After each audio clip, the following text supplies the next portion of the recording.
Chad Pickle walked into the office only to find his boss dead. He panicked. What if they thought he did it? So he bought a ticket to Mexico overnight. But what he didn't know, the cops had already checked the footage and ID'd the real killer. Even crazier, that killer was heading the same way. Coincidence turned into fate. The killer glanced over. Wait, isn't that the peach-eating weirdo from this morning? Why is he staring at me? Is he tailing me? He panicked, floored the gas, and bolted. But Chad wasn't even looking out the window, just staring at his own good-looking face. Then the killer heard a police bulletin. The suspect is driving a black Jeep with flame decals. Tip line open. Big reward. Well, can't drive this thing anymore. So he pulled over and dipped. Meanwhile, Chad reclined his seat for a nap. But the driver said, end of the line. Turns out the ticket guy scammed him, traded his designer watch for a half-trip bus ticket. Driver said, hop on the highway, cut through the mountains, cross the river, past 2 villages. Boom, Mexico. Then shoved him off the bus. Chad wandered the hills all night. He just kept walking toward Mexico until he turned around. It was the same Jeep the killer had stolen. Not that Chad knew that. He yanked the wires to hotwire it, then saw the keys sitting right there. Chad drove into a small-town motel, half covered his face. The clerk told him to sign in. He hesitated, then scribbled down a fake name. The clerk looked at it and froze. Chadford Ellington McPickleton Jr. Yeah, this guy was definitely weird. Then glanced at the newspaper. Flame Jeep killer still on the run. Is that your car outside? What, you think it's yours? The clerk didn't push, just handed him the key, then called the cops. Chad just got out of the shower, glanced at the newspaper, and froze. I freaking picked up that car this morning. And they ran the story last night? He lost it, banging his head against the wall. Next door, the killer heard the banging, panicked, grabbed his gun, thinking he'd been made. Seconds later, cops arrived. Chad thought they were here for him. He wrapped a towel around his head, pretended to dry his hair, and slipped out. Him?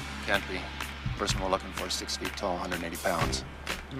That woman's nowhere near that size. Chad wiped his way down the hall, almost made it, until the clerk popped out and pointed straight at him. Ha! Look, behind you!